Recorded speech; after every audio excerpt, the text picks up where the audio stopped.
regarding all the departments that are related to the EC subject. Before I start talking towards the EC subjects and everything, just let me give a brief introduction about myself. I'm Kotesh Reddy, and I am basically from the state of Andhra Pradesh, and I had worked in Synopsys for 6 months as an intern. So while I was gaining the experience, I wrote GATE. That was in my last year of my B.Tech, Bachelor's of Technology, in IISc Shipur.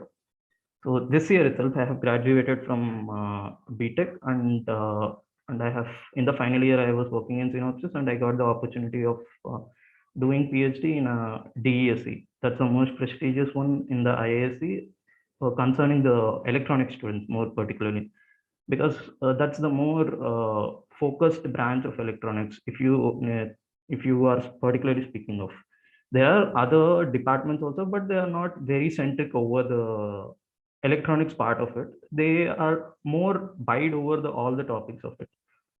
So this is just a small introduction of myself and towards this. So let's go into the introduction of everything. So in IISc, there is a particular kind of strategy that they maintain over the categorization of the departments.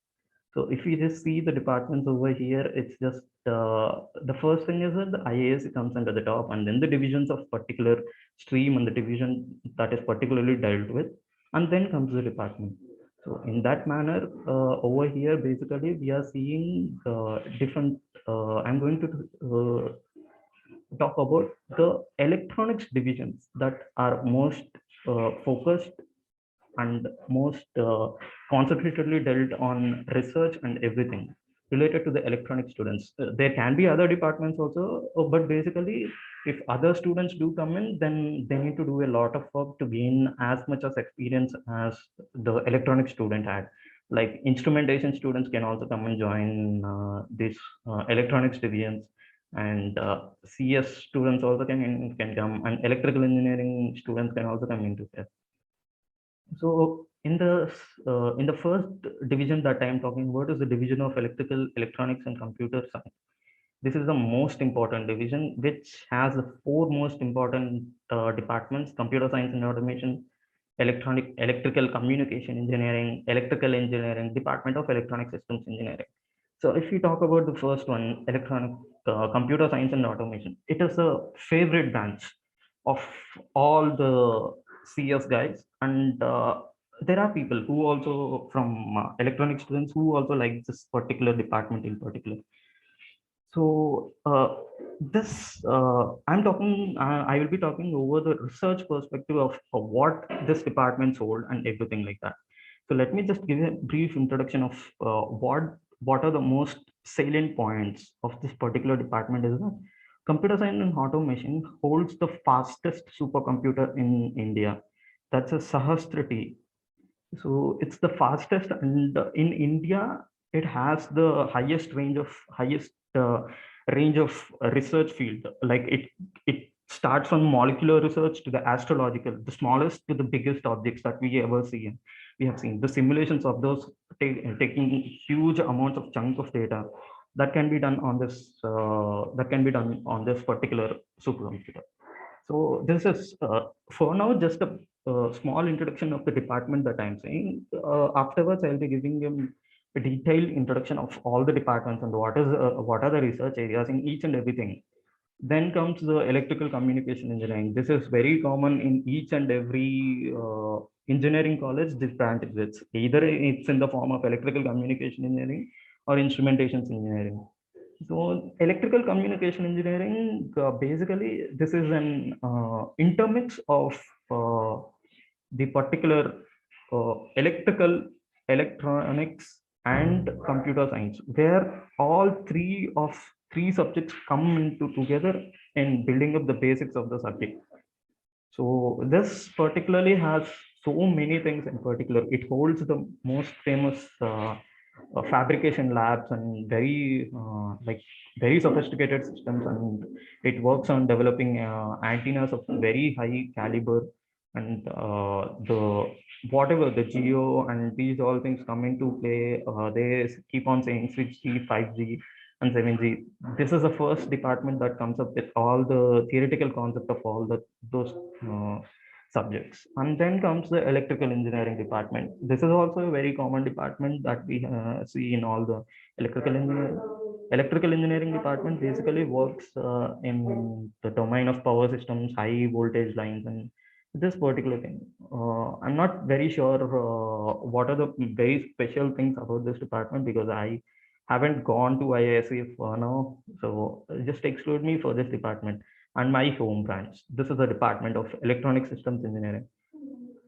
So this particular thing, you see over here, there is one term missing. That is a VLSI. Where is a VLSI coming from? If you see, there is a famous subject that is given by all the IITs and all the NITs and all the local colleges when you do M.Tech. That's the microelectronics and very large scale integrated circuits. So that is a very famous subject in the electronic students, but that is missing. That particular department is not coming.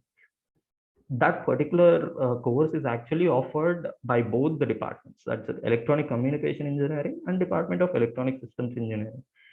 So what is the difference between this Department of Electronic Systems Engineering and the MVLSI is that basically, if you just see the difference between an Arduino and an IC, that's the difference between DESC and the MVLSI. DESC basically works on the level of embedded systems. It works very greatly on each and every part of using some kind of FPGAs or embedded systems that is locally available on each and every platform. It works on them. But what happens with the MVLSI is that they take out the IC fabricated chips and they make the custom layout. But the DESC will be working on some generic ones with the perspective of M.Tech. With the perspective of Ph.D., nothing comes. But all the departments are the same with respect to the DESC and MVLSI. So this is the basic introduction of the division of electrical electronics and computer science. Then comes the division of interdisciplinary research. It has a several lot of centers into it, but the most important one that comes into electronics is the Center for Nanoscience Engineering. This holds the finest fabrication clean room of India. It has a clean room 9. That's basically having 12 particles per cubic meter. That's the clean room effort that they are giving in manufacturing the nanoscience and engineering. You see, the name itself defines everything. The nanoscience and engineering. I don't particularly think of nanoscience in some kind of medical research keeps on going. It's not only the medical research that is being dwelled into the nanoscience. Nowadays, we are seeing carbon fibers. Those are being used in the electronics communication because of the flat transistors that we had. That is a FinFET. The most important, the leakage current that's having the major effect on our applications, which is causing it to be on a certain level, which is causing the power supply to be saturated at a particular point, not allowing it to lower down. This nanoscience and engineering is having an innovative and very important kind of structures that are being used in decreasing this power efficiency and several lot of things. So I'll give a brief introduction what are the research topics that are going in the Center for Nanoscience and Engineering. So let me go into them. The next is the division of physical and mathematical sciences.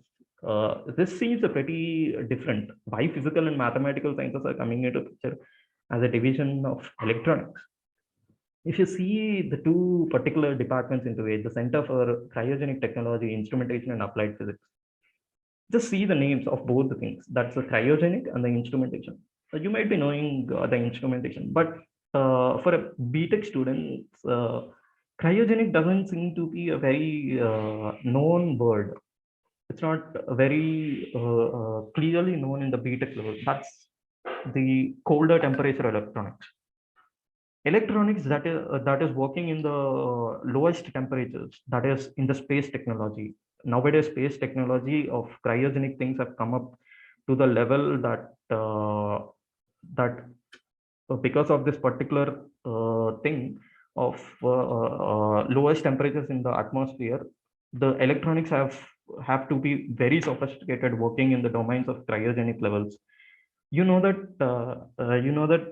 the normal levels of electronics, we know the temperature is usually 300 K that we consider. But at the cryogenic levels, it goes to the 0 K, where the electron doesn't cease to move; it just stops away. And how do the electronics circuits work upon if the electrons doesn't even move? So just for the sake of to intuitively to say, I'm saying 0 Kelvin. It won't be 0 Kelvin. It might be around 50 or 50 to 100 Kelvin. So at that level also, our particular electronics circuits won't work, designed by an DESE or an VLSI. So there isn't much sophisticated things. And nowadays, quantum computations are also coming, which should have very low temperatures. And also nowadays, the the superconductors communication, superconductors pipelines that are going on in the world level research thing. That is the most important thing that we need to talk about. Nowadays, the power consumption of uh, home appliance is increasing because we are using it a lot, and the number of people are increasing. So the power capita, the electricity per capita is also increasing. So this kind of lowering the levels of leakage on the path uh, that we are providing the current can give us a better picture. Then comes the instrumentation and the applied physics. This is basically that apart from the MVLSI and the DESE, if anything that is much deeper and related with the applied physics, like quantum dots or quantum mechanics that we and circuits related to this, usually come into this instrumentation and applied physics. So let me go for now. This is I won't say that this is the end of electronics, students. There are several other divisions that are most probably can be taken by a student of electronics according to his interest or wish. But whatever I had known, I had just mentioned over here. So just let me go through all the things: computer science and automation, electronics and communication, electronic systems, CENSC, CCT, and the instrumentation and applied physics. So now let me go into the research areas in each department under each division. Then comes the CSA. CSA is basically, as I had told, this is the core branch of computer science. And here all the coding freaks, geeks, and everyone comes into this thing. And the most three important research areas that keeps on working here is a theoretical computer science. We know that computer science doesn't only require only the computing skills. It also requires a lot of theory in it, being like algorithms that needs to be generated for better security purposes, high performance, and everything, and for the optimization also. This optimization doesn't come with only some kind of uh, writing code. It comes with a lot of mathematics. In that mathematics is usually theoretically researched over here, and the computer systems like computers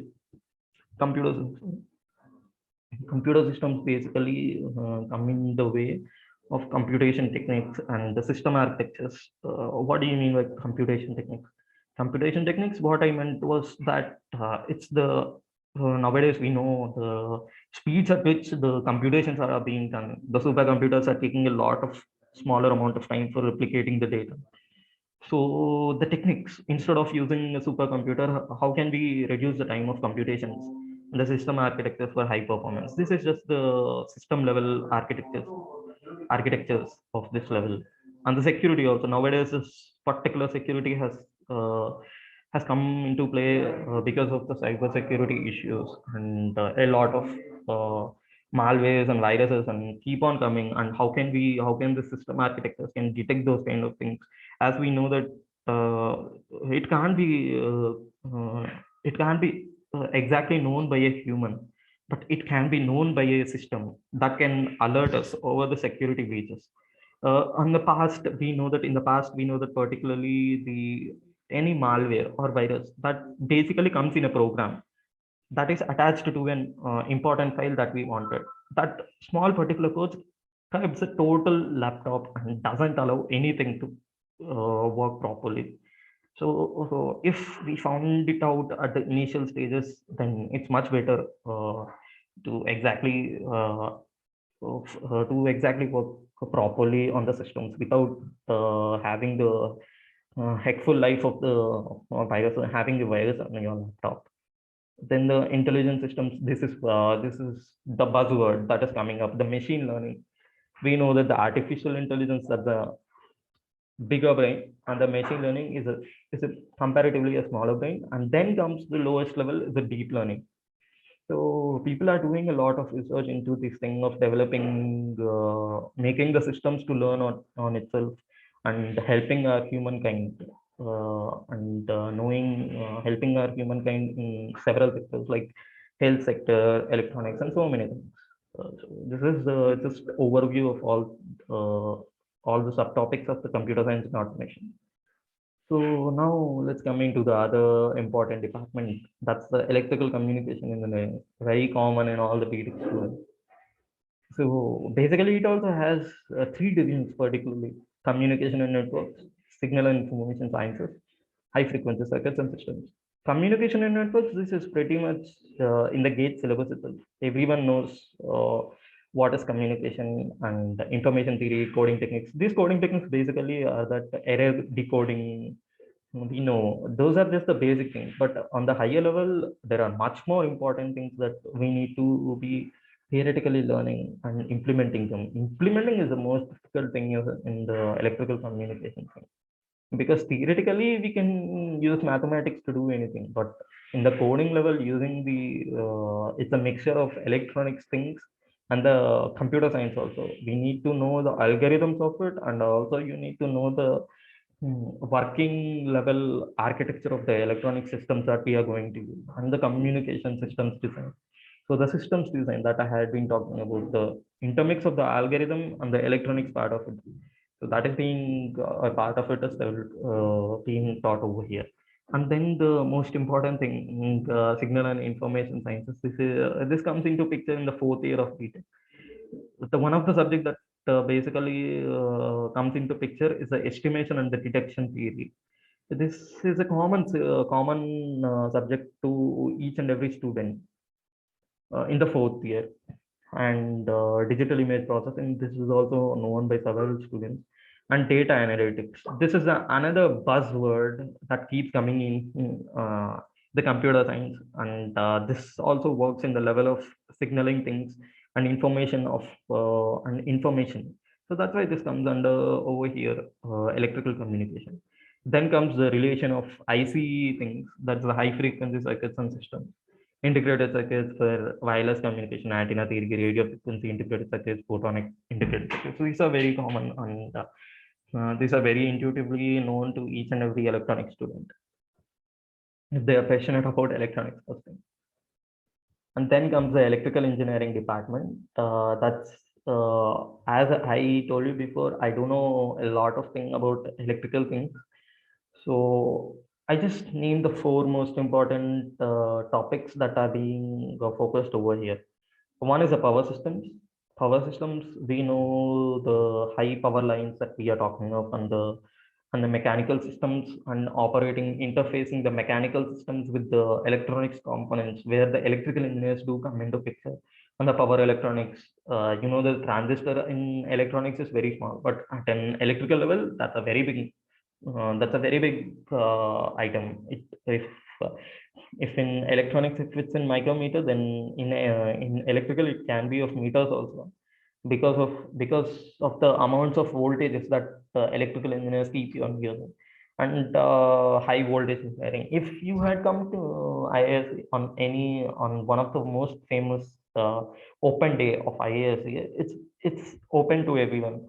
There you will know what is high voltage engineering using the Tesla coil. There you can actually experience the high voltage on your body using the Tesla coil. And the other part of the signal processing and artificial intelligence, this is a subpart of the computer science and automation that comes into over here, because these things also have played a major role in the usage of electrical engineering. Then comes my home branch. I love this branch first. Department of Electronic Systems Engineering. So let me give a brief, small, because the time I think is crossing half an hour. So I'll be a bit faster over here. So Department of Electronic Systems Engineering. Over here, you can see biomedical. These are the research areas that PhD students keep on working, biomedical and electronics engineering systems. This is the name itself clearly estimates the biomedical engineering. This doesn't directly implicate that you need to know all the things of biology in it. You don't need you need to do BPC and do an previous degree and then come over here and then start doing biomedical. It's not like that. You can also learn anything through your passion. So that's why this particular biomedical thing has also come up. So as engineers can do anything. So this is a part of biomedical research thing that is coming into picture. And the next is the common embedded systems design, and the next is the electronic systems packaging group. The name itself is very clear. It speaks of everything. What is the research area that it is talking of? In the mechatronics, this is a new lab. This has been there for only 1 year, and the devices lab particularly, I mean that all the fabricated things that come into picture of transistors of different configurations. So doing the practicals and analyzing these things has a separate lab. And now comes the most important 5 labs. These are the PhD run labs. And this is a neurally inspired reconfigurable intelligent circuits and systems. And the part of the name is known to you: intelligent circuits and systems. Circuits and systems, and neurally inspired reconfigurable intelligent result. The brain does a lot of things, but we humans don't know how does it work, and how to make a replica of the brain. So this is the lab which actually tries replicating the brain, or what is the kind of human related strength we have of how does a neuron literally work in sensing each and everything. We know that we can sense anything, we can smell anything, we can taste anything, and we can hear a lot of things. So replicating these things on an another level can give us a wider range of detecting several things.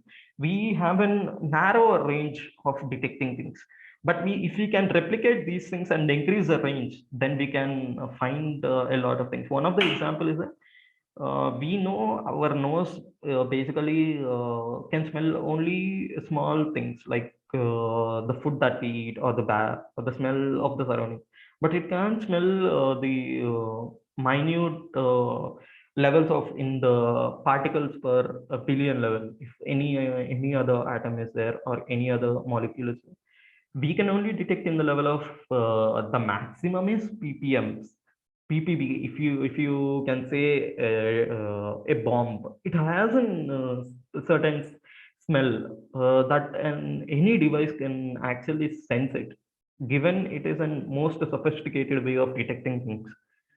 So this lab is particularly one of the things that it has developed is the electronic nose. That is the most famous one in India. Like 2 3 years back, it has developed the electronic nose, and it's helping a lot of bomb research things and everything. And next comes the network research. Network research. This seems a bit peculiar. What is network research? Network research, in the particular name that is specifically written over here, it talks of the IP level things. We know how the communication is being. We know how a person-to-person communication goes on via our mouth. But on a system level, it should also be having a certain kind of security breaches, and it should also have a different levels of security. Like we know IP and intellectual properties, and these things also need to be maintained. So for this, what it has done is that there is an particular OSI layer. There are 7 layers in it. Doing a research on the 7 layers and trying to bring out the highest sophisticated security into it, and bringing the latency to the smallest, and increasing the time gap between the data streams of it is a much more important thing that we actually require. So this laboratory works in the domain, the IoT and the IP things, and the nanoscale device research laboratory for clinical research. So this is also in famous lab. Actually, we know that from organism to organism, we know the dog can actually sense sounds of greater frequencies than us. So what is making it? What is making the dog to sense of replicating these things? And we know that. Nanoscale things. This particular dogs or each animal has an important criteria thing. So replicating those kind of things for clinical research, and this is a part of it. And the clinical research particularly is that we know nowadays there are few diseases which are common to everybody, but there are no solutions for it. And doing analyzing these things at an earlier stages is a much more important things. If I say about a thing is that there are dumb and deaf people, specially abled students. It's by birth, few students, few people, few kids, and a few born babies. Just after born itself, they lose their all the senses, and they can't speak and they can't hear. So what is making them is that if we researchers can find out at an early stage that these children are not able to sense something at a smaller age, this can be rectified. Actually, this is proven by several institutes. If we can detect them, it can be proved, it can be clinically reversed, that particular kid can be given the sensing ability and the speaking ability. So this how to sense these kind of things at an early stage. This particular labs work in that level, and the physical nano memory signal and information processing. The name itself is very clear. Nano memories. We know the memories, the storage of memories nowadays of this signals is very high, and nowadays the transistor stacks are also increasing for storing this nano memory scale. So we there should be a greater level of stacking to exactly get the most effective of the fix. So this lab basically works in memory storage things and finding out novel architectures of how the nano memory scaling can be done. And this is a part of the laboratory. And the zero energy networks laboratory, but that is the lowest energy level that uses the renewable energy resources, and trying to develop electronic circuits at the lowest level, that is the smallest level of that of an conventional energy sources. So this is the part of the department's research areas that is my home branch. Let me go into the next part of it, the Center for Nanoscience and Engineering. So over here, there are three important things that we need to: micro and nanosensors lab, photonics and optics laboratory, and photovoltaics and energy lab. Micro and nanosensors, it's clearly written MEMS and NEMS sensor. MEMS and NEMS, what are these things? Micro electromechanical systems, it's MEMS, and NEMS is nano electromechanical systems. The difference between these is the sizing. The sizing of these devices is at the micro scale and the nano scale. Electromechanical, the interface of this electrical and mechanical at a smaller stage gives a picture of electronics. The most famous lab for designing these things is in Bangalore. That's basically Sitar. I don't know. It's not very famous laboratory nowadays. It's completely stopped its manufacturing because a lot of concerns of privatizations are being happening.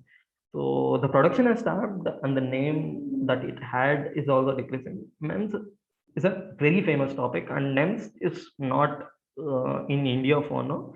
It's in foreign, but the designs are being made, but it's the actual fabrication doesn't come in India. Basically, we don't have that much of sophisticated developing electromechanical systems at the nano level.